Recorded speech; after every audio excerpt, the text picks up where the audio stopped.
Patrick Swayze was never meant to be remembered as a man who faded quietly. For most of the world, he was strength in motion, a dancer whose body spoke when words fell short, a leading man whose smile carried warmth even in stories filled with loss. He moved across movie screens with confidence, discipline, and a kind of grounded masculinity that felt reassuring, almost timeless. But the story that would define him most was not written under studio lights or applause.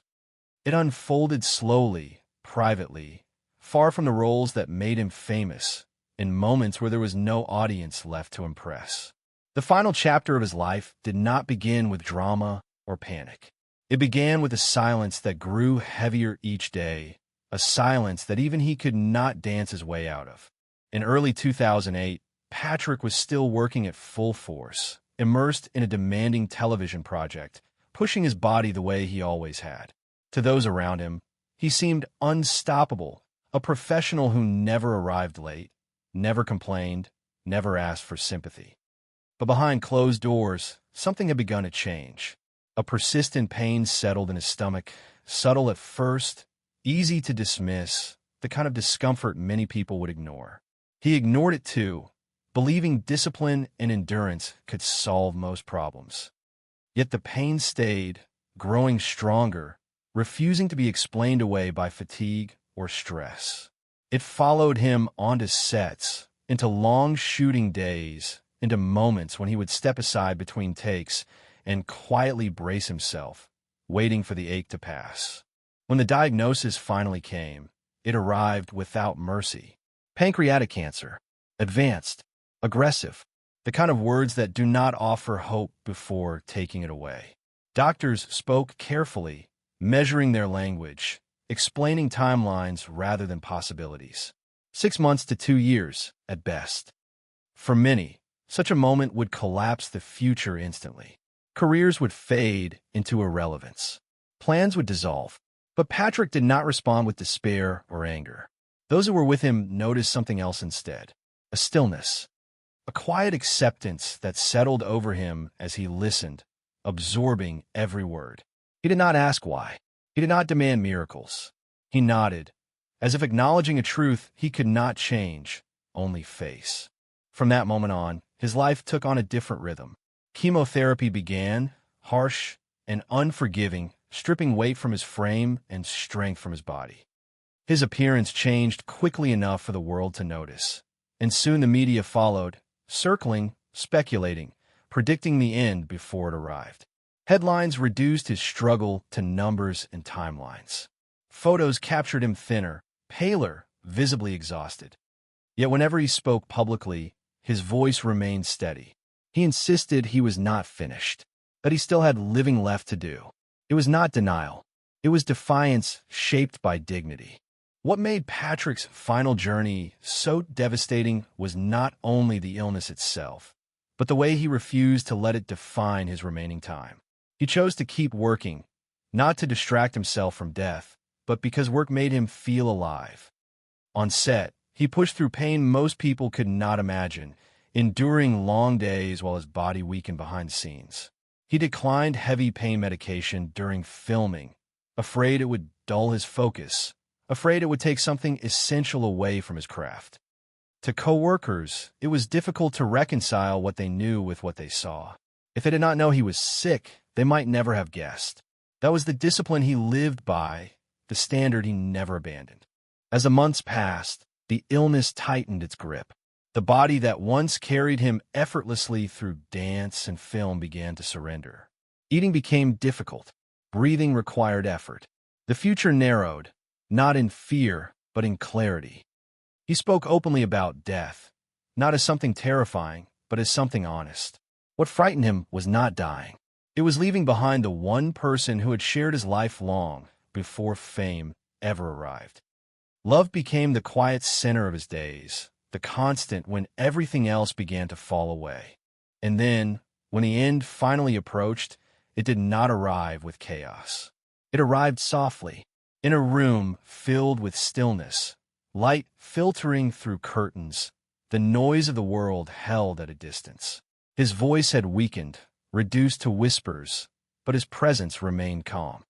When he heard the words spoken to him, the ones that had defined his entire life more than any script ever could, he found the strength for one last reply.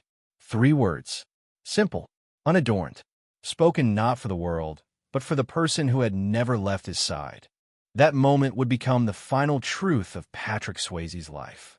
Not the films, not the fame, but love, spoken quietly, at the very edge of everything. Patrick Swayze's strength did not come from fame, nor from the roles that later defined him, but from a life shaped long before Hollywood ever noticed his name. He was born into discipline.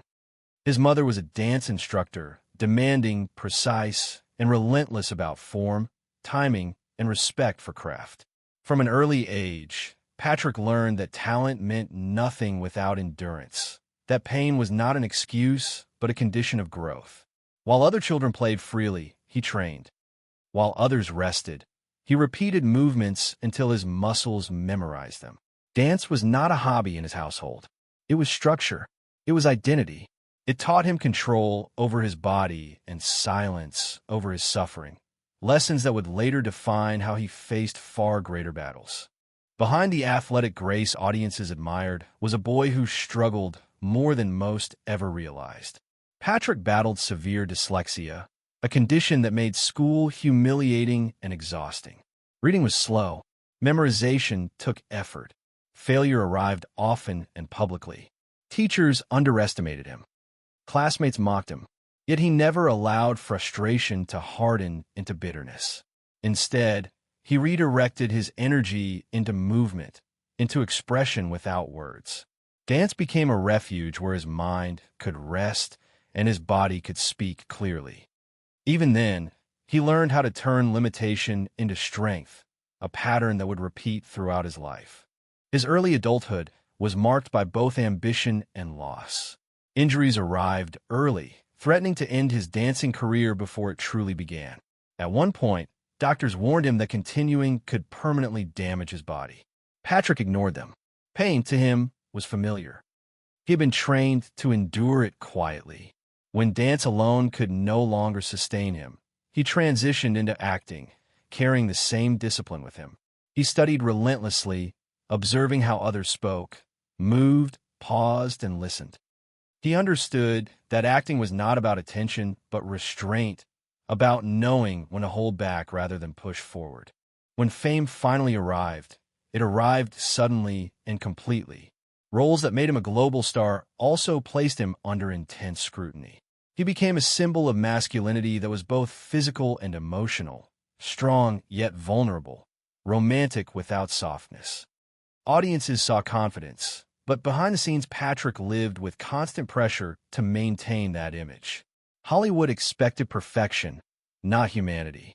Any sign of weakness risked being interpreted as decline. He responded the only way he knew how, by working harder than anyone else. He trained longer, rehearsed more, and demanded more of himself than any director ever could. Throughout this rise, one presence remained constant. Lisa Nemi was not drawn into his life by fame or opportunity. She had known him long before success complicated everything. Their relationship was built on shared discipline, shared dreams, and shared silence. They grew together, matured together, and endured disappointments together, including the loss of a child that quietly reshaped their marriage. Instead of breaking them apart, grief drew them inward, strengthening a bond that did not rely on public validation. They learned early that love was not about celebration, but about survival. As Patrick's career flourished, cracks appeared beneath the surface. He suffered injuries from years of physical performance, endured surgeries, and pushed his body beyond reasonable limits. He carried an image of strength while privately managing pain that never fully disappeared. He rarely spoke about it. Complaining was not part of his vocabulary. He believed suffering was private and dignity was preserved through silence. That mindset followed him into middle age, where discipline became both his shield and his blind spot. When the first signs of illness appeared decades later, that same discipline delayed recognition. He dismissed discomfort because he had been trained to do so his entire life. Pain was familiar. Ignoring it felt normal. By the time he sought medical attention, the illness had already advanced beyond negotiation. In that moment, his past and present collided. The same traits that built his success now framed his response to mortality. He did not collapse emotionally because collapse was never something he allowed himself. He absorbed reality the way he had absorbed every injury, every failure, every rejection, quietly, completely. Looking back, those closest to him would later say that nothing about his final battle felt sudden when viewed through the lens of his life. Patrick had always lived as if time was precious, even when it seemed abundant. He worked with urgency, loved with intensity, and demanded honesty from himself above all else. Fame never softened him. It only amplified his need for purpose. Acting was not a distraction from life for him. It was how he understood it. As illness began to reshape his days, memories from his past gained new weight. The discipline of dance, the humiliation of dyslexia, the injuries endured without complaint, the love built quietly over decades, all of it formed the foundation for how he would face the end. There was no sudden transformation in his character when death approached. There was only continuation. The same man who trained relentlessly as a boy, who refused to be defined by limitations, who loved without spectacle, now faced mortality with the same controlled resolve. Those who encountered him during this period often remarked on his calm. It was not optimism. It was not denial. It was acceptance shaped by a lifetime of preparation he never realized he was undergoing. Patrick Swayze did not become brave when he was diagnosed. He had been brave long before anyone knew his name. The illness simply revealed what had always been there beneath the surface. The moment illness moved from a private concern to an undeniable reality, Patrick Swayze's life narrowed into a series of choices that revealed more about him than any role ever had. This was no longer about enduring pain in silence or pushing through exhaustion on a set. This was about confronting a future that had suddenly become fragile, unpredictable, and brutally honest. The cancer did not announce itself with drama. It advanced quietly, steadily, reshaping his days without asking permission. And yet, what followed was not retreat, but resistance built on meaning rather than illusion. Chemotherapy began aggressively, its effects impossible to hide. His body changed rapidly, weight falling away, strength draining, energy becoming something he had to ration carefully.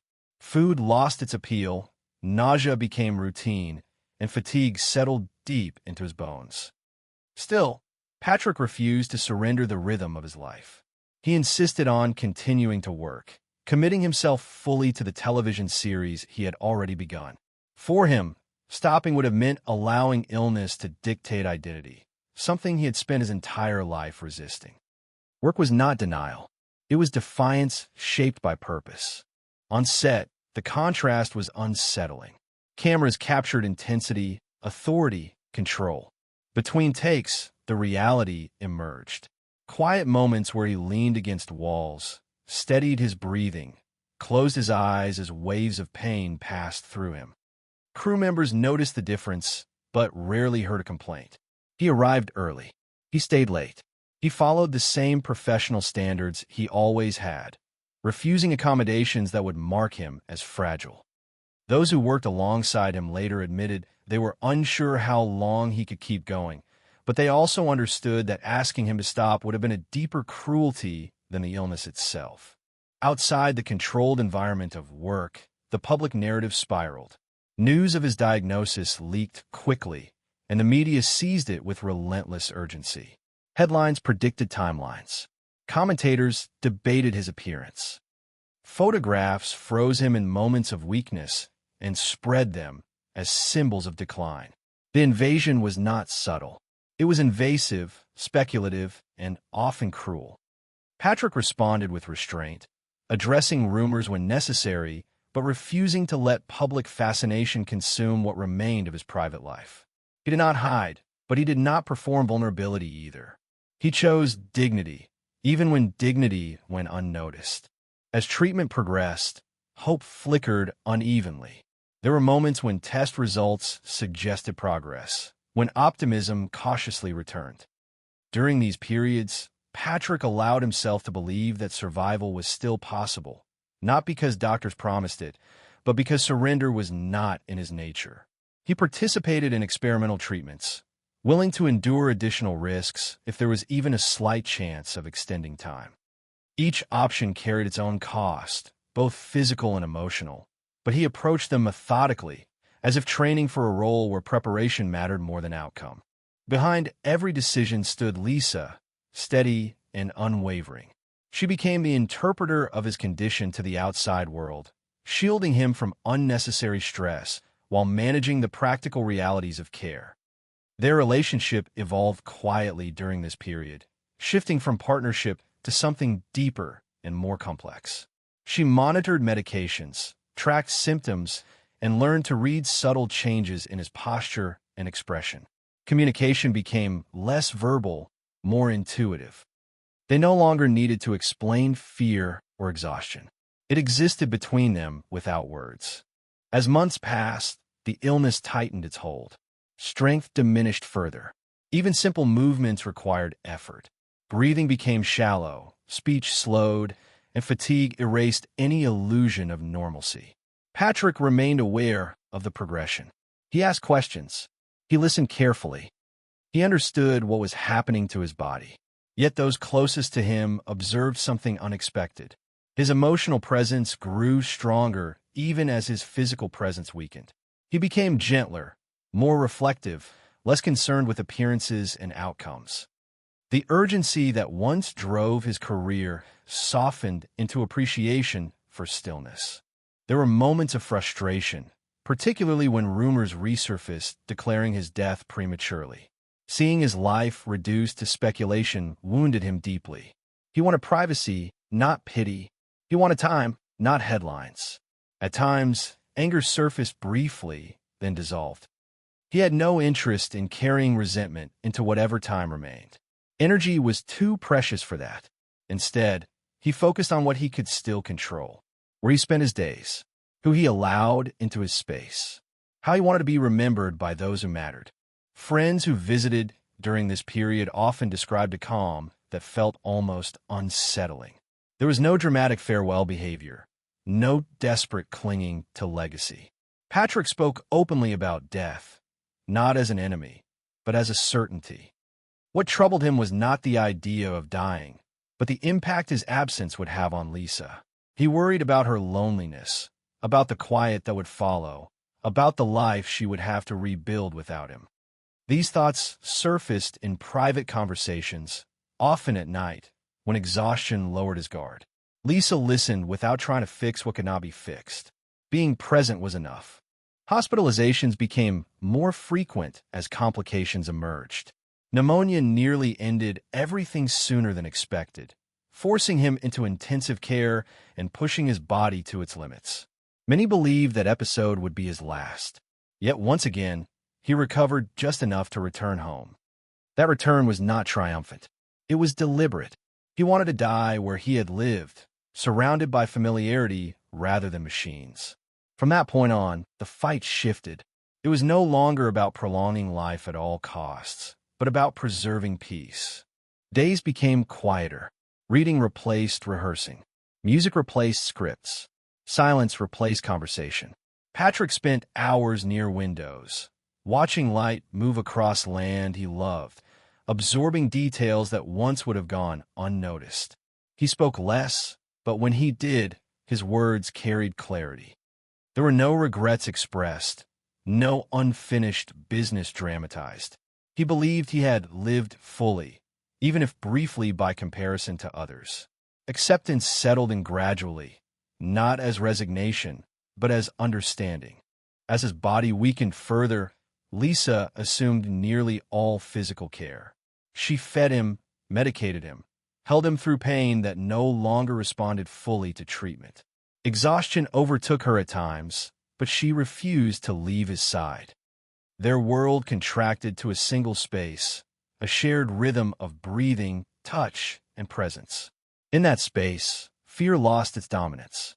What remained was love stripped of performance, reduced to its simplest form. This period, often described as the hardest, was also the most revealing. Patrick Swayze did not face the end with spectacle or despair. He faced it the same way he had faced everything else, with discipline, with honesty, and with an unshakable commitment to love, even as everything else fell away. As the illness advanced beyond any remaining illusions of recovery, its impact rippled outward, touching every corner of Patrick Swayze's world in ways that could not be hidden or softened. The consequences were not limited to his body alone. They reshaped relationships, altered routines, and redefined what strength meant for everyone around him. What had once been a private battle now became a shared reality, one that demanded endurance not just from him, but from those who loved him enough to stay.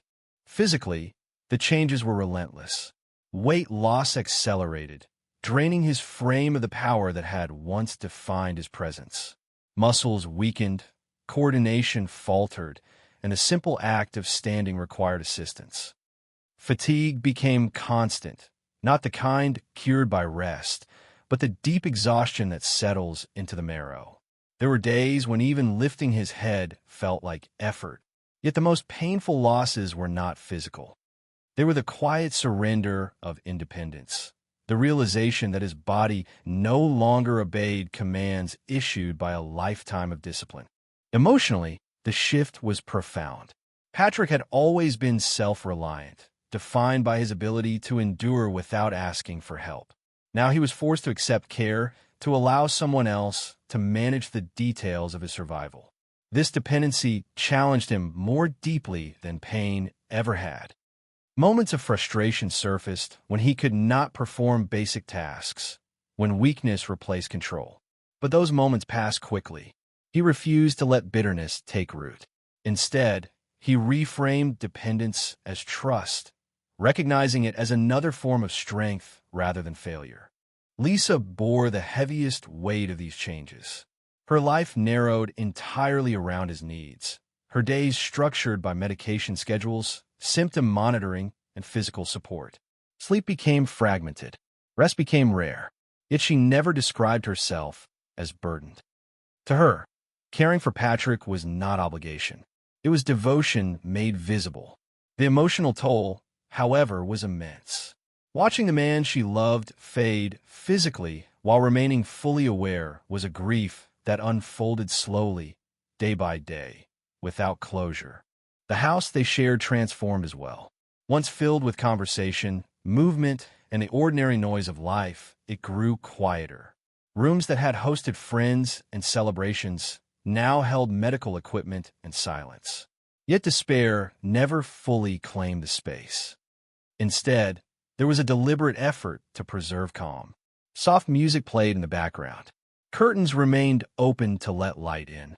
Patrick insisted on maintaining a sense of normalcy, however fragile. He did not want his final environment defined by illness alone. Outside their home, the world responded in fragmented ways. Fans expressed support, sending letters filled with gratitude and love.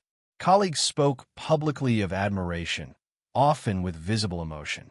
But there was also intrusion. Media attention intensified as his condition worsened, speculation replacing facts, curiosity overshadowing compassion.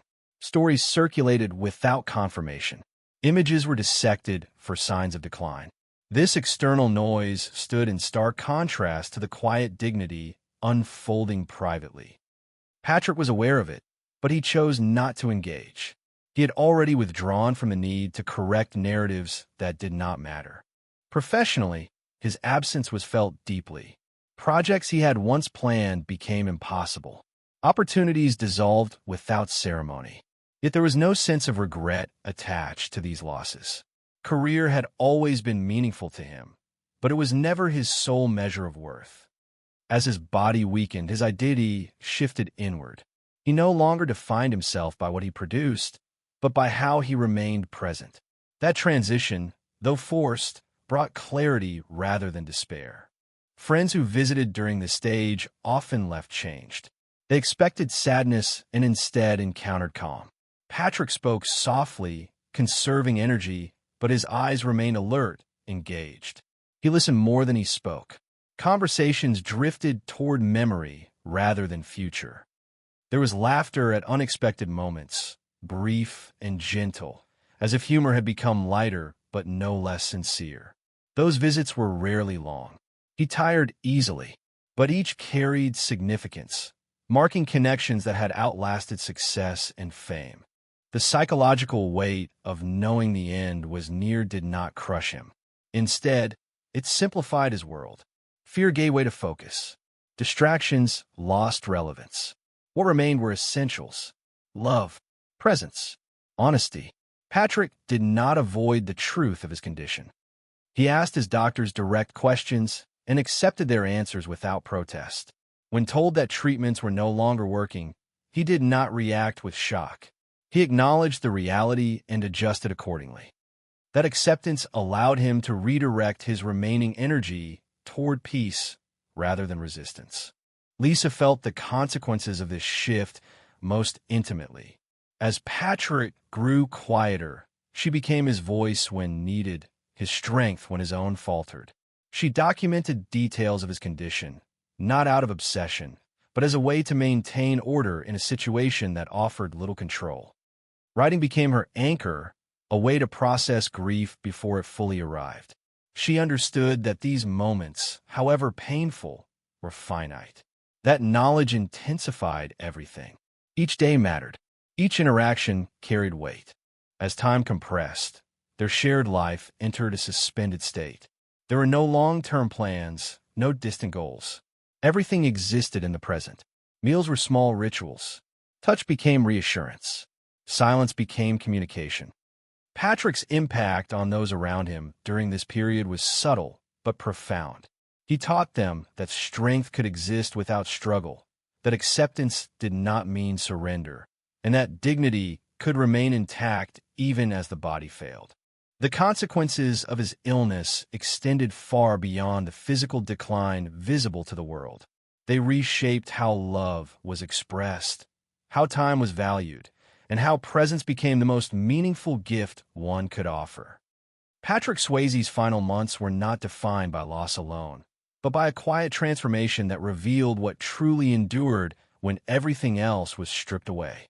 As Patrick Swayze's world grew smaller, the moments that carried the greatest weight were no longer public or dramatic.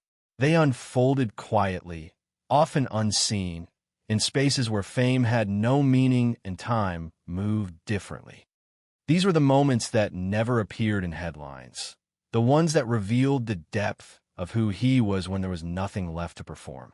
In the stillness of those days, the man behind the icon finally emerged in full clarity. Mornings began slowly. Patrick would wake before sunrise, not because he had somewhere to be, but because pain and rest no longer followed predictable patterns.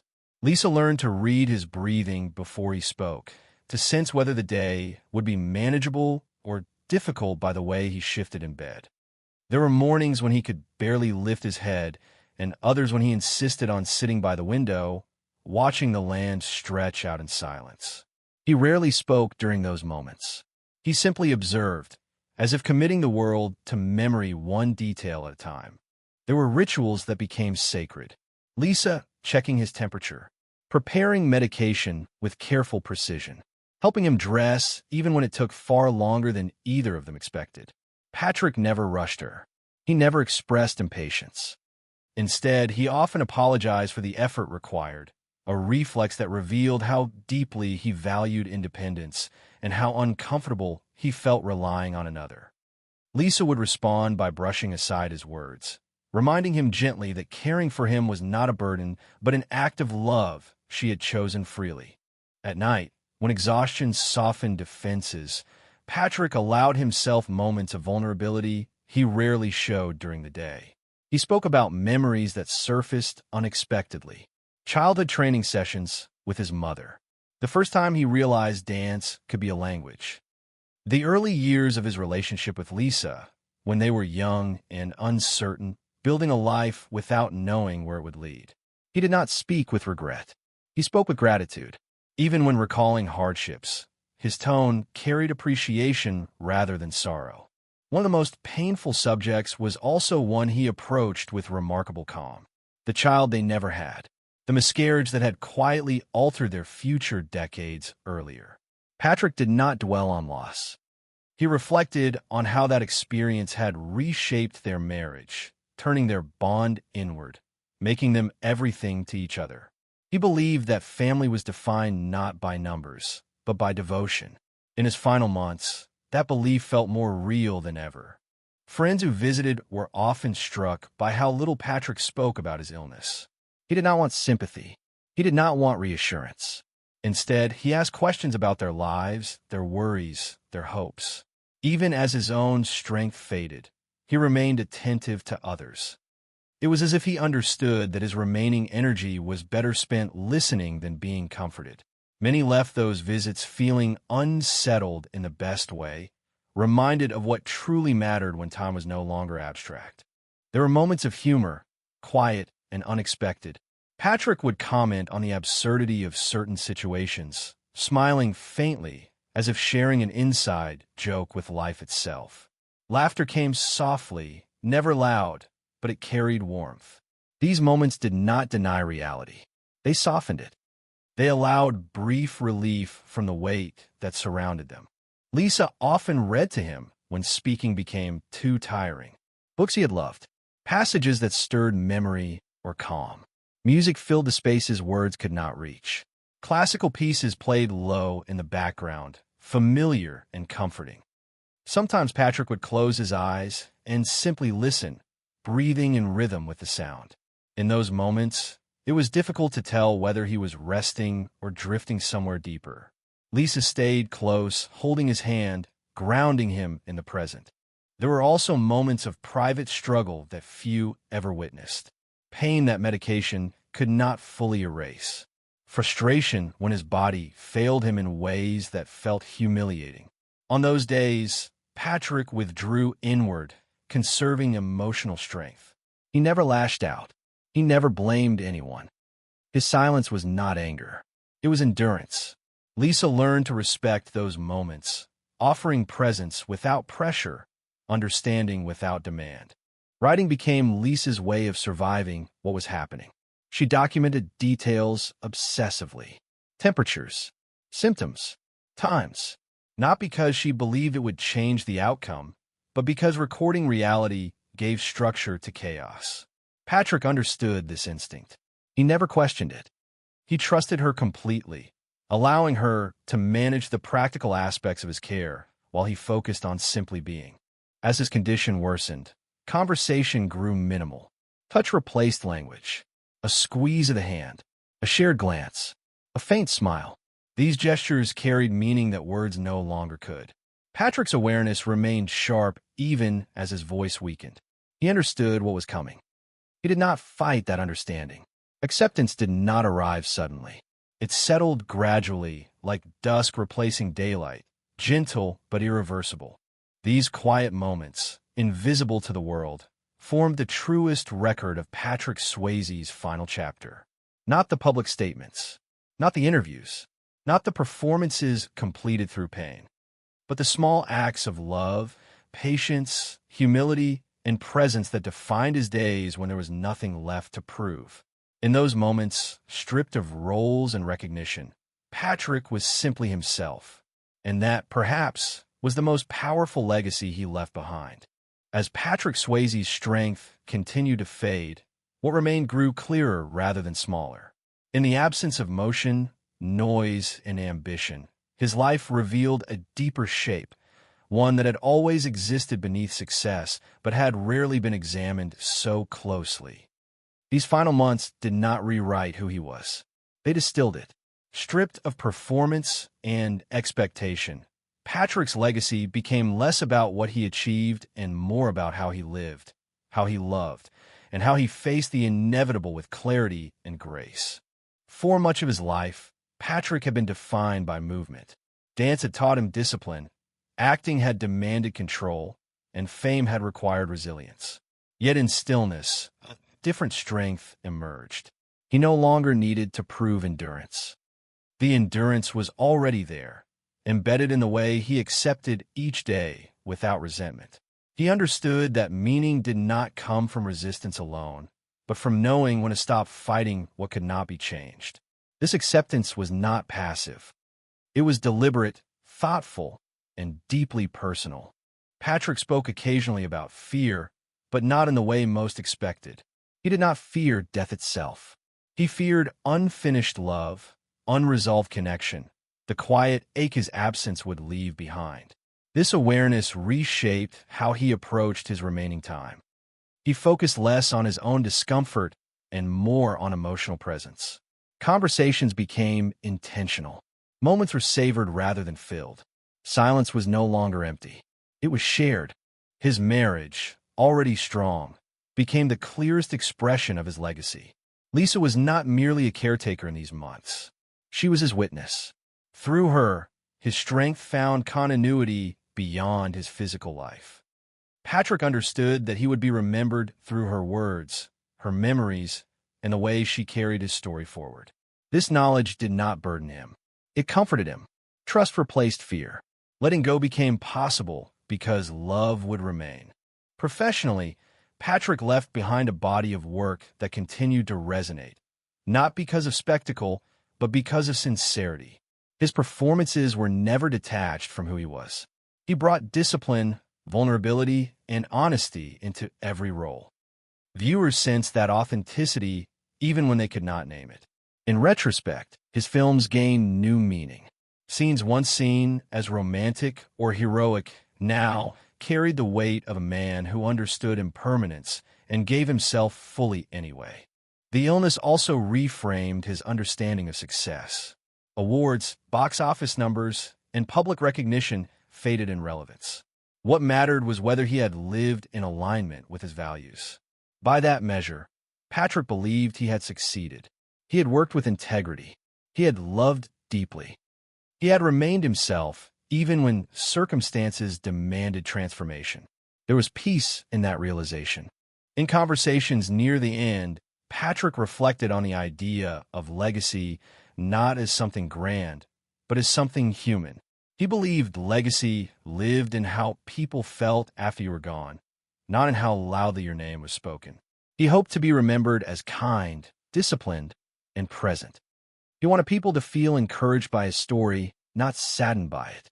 Illness, in his view, was not a tragedy to be romanticized, but a truth to be faced honestly. His experience also illuminated the fragility of a human body in contrast to the resilience of the human spirit.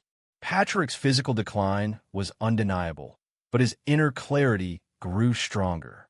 This contrast became one of the most powerful lessons of his life. Strength was no longer measured by endurance alone, but by humility, patience, and trust. In accepting help, he modeled a form of courage rarely celebrated.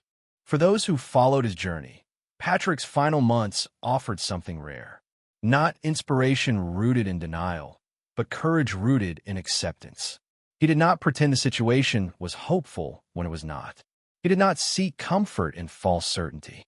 Instead, he demonstrated that peace could exist alongside pain, that dignity could survive loss, and that love could remain central even as everything else receded. After his passing, these lessons did not disappear. They lingered in the stories shared by those who knew him, in the way Lisa spoke about their time together, and in the quiet shift many experienced when reflecting on his life. Patrick's death did not diminish his presence. It clarified it. He became a reminder that living fully does not require a long life, only an honest one. In the end, Patrick Swayze's legacy was not defined by how he died, but by how he lived until the very last moment. He showed that acceptance is not weakness, that love is the truest measure of success, and that even as the body fails, meaning can remain intact. His story invites reflection not on fame or tragedy, but on the quiet choices that shape a life when everything superficial falls away. The final days arrived without spectacle, unfolding quietly in the same space where Patrick Swayze had chosen to spend what remained of his life. There were no cameras, no scripts, no rehearsed moments. Only stillness, light moving slowly across familiar walls, and the presence of the one person who had never left his side. His body had grown fragile, speech reduced to whispers, movement limited to small, deliberate gestures. Yet there was no panic in him. What lingered instead was a calm that felt earned, as if the long arc of his life had been leading gently to this point. Breathing became shallow, each rise and fall measured and careful. Lisa sat beside him, holding his hand a way she had learned to do instinctively, as if touch itself could translate what words no longer could. He drifted in and out of sleep, consciousness thinning but never fully disappearing. When his eyes opened, there was recognition in them, and something else as well. Gratitude, not for survival, but for having loved and been loved completely. In those moments, time felt suspended, as though the world itself had slowed out of respect. When Lisa leaned close and whispered that she loved him, the words did not ask for anything. They simply existed, offered without expectation. Patrick gathered what little strength remained and answered her. 3 words, soft, unforced, spoken not for comfort or reassurance, but as truth. That reply carried the weight of an entire lifetime. All the discipline, the struggle, the success, the pain, and the quiet devotion condensed into a final affirmation. There was nothing left to explain, nothing left unresolved. Moments later, his breathing stopped. There was no dramatic shift, no sudden change, just a stillness that settled gently, unmistakable in its finality. Lisa stayed with him long after his heart had ceased, resting her head against his shoulder, continuing to speak to him as if he could still hear. Part of her refused to accept that silence meant absence. Love does not recognize endings easily. It lingers, searching for familiar rhythms, even when they're gone. News of his death spread quickly, rippling across the world he had once moved through so effortlessly. Fans mourned in their own ways, gathering at places tied to his films, leaving notes, flowers, memories. For many, the loss felt personal. Patrick Swayze had not simply entertained them. He had made them feel seen, understood, encouraged. His presence on screen carried sincerity that endured beyond any single role. When he was gone, it felt as though something honest had quietly stepped out of the world. Yet grief was never the final note of his story. What followed was reflection. People returned to his films and saw them differently. Performances once admired for charisma now revealed vulnerability. Strength once viewed as physical now appeared emotional. Scenes gained depth, not because of tragedy, but because of truth. His work endured because it was rooted in who he was, not who he pretended to be. Lisa eventually found the strength to speak publicly, to share their story not as spectacle, but as testimony. Through her words, Patrick's final months became something more than loss. They became guidance. She spoke of courage without heroics, of love without condition, of dignity maintained even when control was gone. In sharing that truth, she ensured that Patrick did not vanish into memory as a symbol alone, but remained present as a human being whose life still had something to teach. His legacy extended beyond film and music into awareness, compassion, and quiet resilience. Through advocacy and remembrance, his story became part of a larger conversation about illness, mortality, and what it means to live fully even when time is limited. He did not promise miracles. He offered honesty. He showed that fear can coexist with peace, that acceptance does not erase pain, and that love remains meaningful even at the very end. Patrick Swayze's life was not defined by how it ended, but by how he chose to remain himself until the final breath. He did not retreat into bitterness or false hope. He stayed present. He stayed loving. He stayed true. In doing so, he left behind more than performances. He left behind an example, a reminder that the measure of a life is not its length, but its depth, not its applause, but its integrity. His final words were simple because they needed to be nothing else. They were not meant to impress the world. They were meant for one person, spoken at the only moment that truly mattered. And in that simplicity, they carried a power that no script ever could. They closed his story not with tragedy, but with love. Now, as his films continue to play and his music continues to echo, his presence remains woven into the memories of those who watched him, admired him, and grew alongside his work. His story invites reflection, not only on who he was, but on how we choose to live, love, and face the inevitable ourselves. If this journey moved you, if a moment or a role still lingers in your mind, take a moment to hold on to it. Share it. Speak it aloud. Because some lives do not end when the screen goes dark. They continue in the quiet spaces they leave behind.